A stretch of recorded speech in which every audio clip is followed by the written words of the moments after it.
विकास चंद्र मोहंतो उड़ीसा के रायरंगपुर कस्बे में मेडिकल स्टोर चलाते हैं। जून 2022 की एक दोपहर उनके पास प्रधानमंत्री कार्यालय से फ़ोन आया। फ़ोन पर कहा गया, प्रधानमंत्री एक शख्स से कुछ ज़रूरी बात करना चाहते हैं, पर उनका फ़ोन नहीं लग रहा है।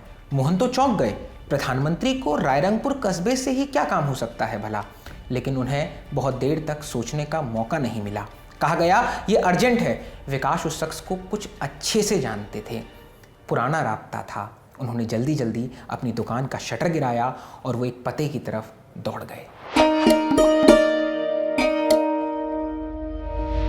नमस्ते, मेरा नाम दीपक तेनगुरिया है और आप देख रहे हैं किताबों से जुड़ा हमारा डेली शो किताबी बातें। अब तो आपको भी याद हो गया होगा कि रोज़ एक नई किताब होगी और होंगे उससे जुड़े कुछ मज़ेदार किस्से।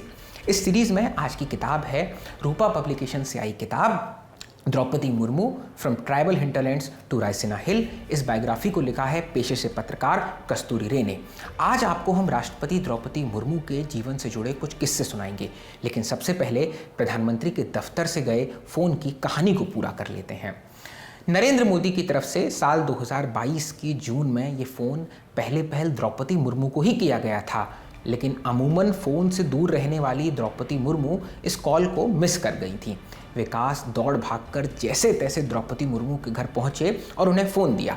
लाइन के उस पार प्रधानमंत्री नरेंद्र मोदी थे।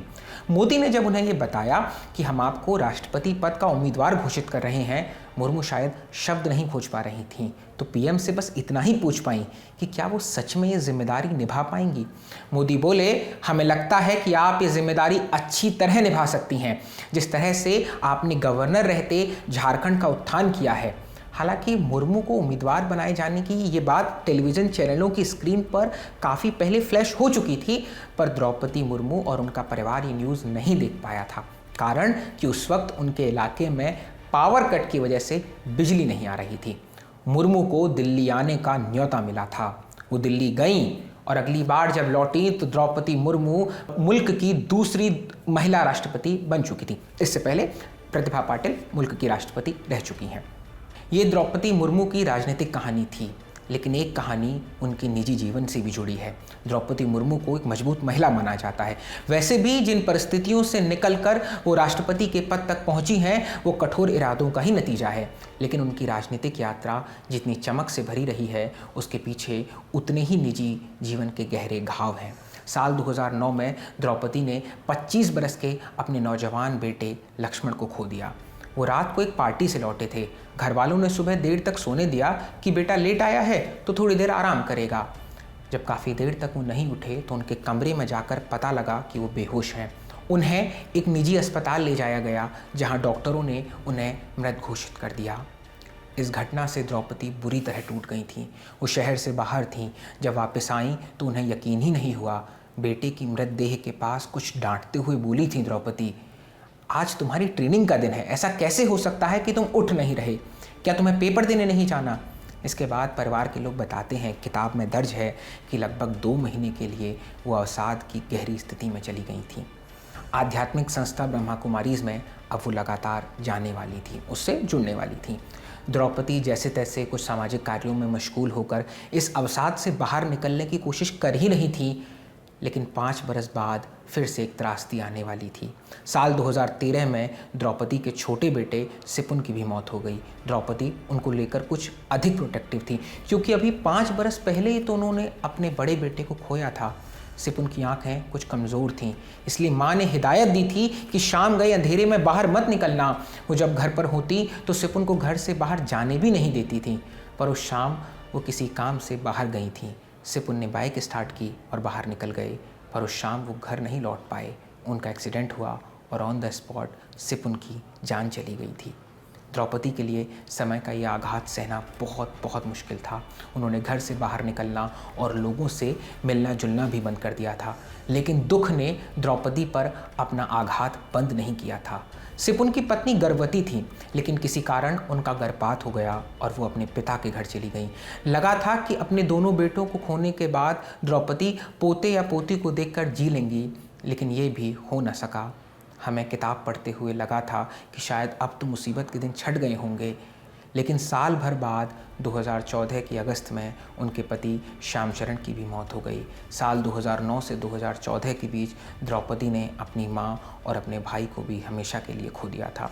फिर भी एक आस ने द्रौपदी को ब्रह्मा कुमारीज में जाने से नहीं रोका, वो लगातार जाती रहीं।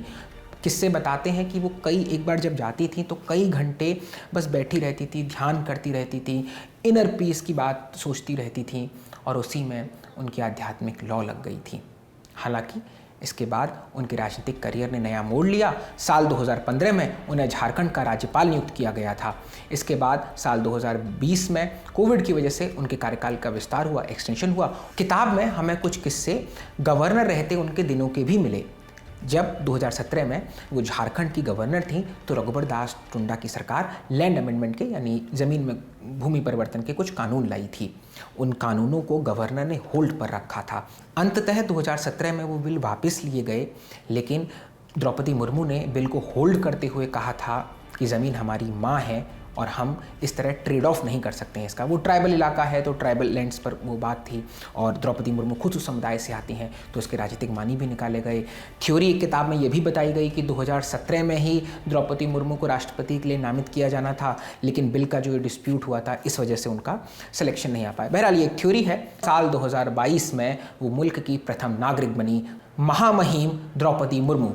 किताब में एक किस्सा मिलता है कि झारखंड के राज्यपाल के पद से सेवानिवृत्त होने के बाद मुर्मू विधानसभा चुनाव नहीं लड़ना चाहती थी, पर वो लोकसभा का हिस्सा बनने के लिए उत्सुक जरूर थी या फिर राज्यसभा के सदस्य के रूप में नामित होने में उनकी दिलचस्पी थी।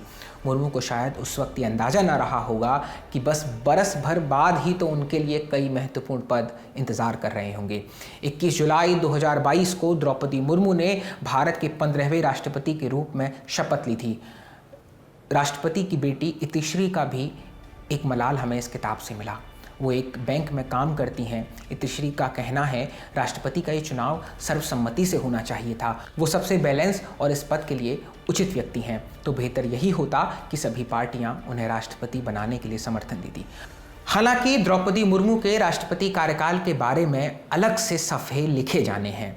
किताबी बातें के आज के अंक में फ़िलहाल इतना ही। आपको ये एपिसोड कैसा लगा, आप आगे किन किताबों पर हमसे चर्चा करना चाहते हैं, कमेंट बॉक्स में अपनी राय ज़रूर दें। देखते रहिए द लर्निंग टॉप।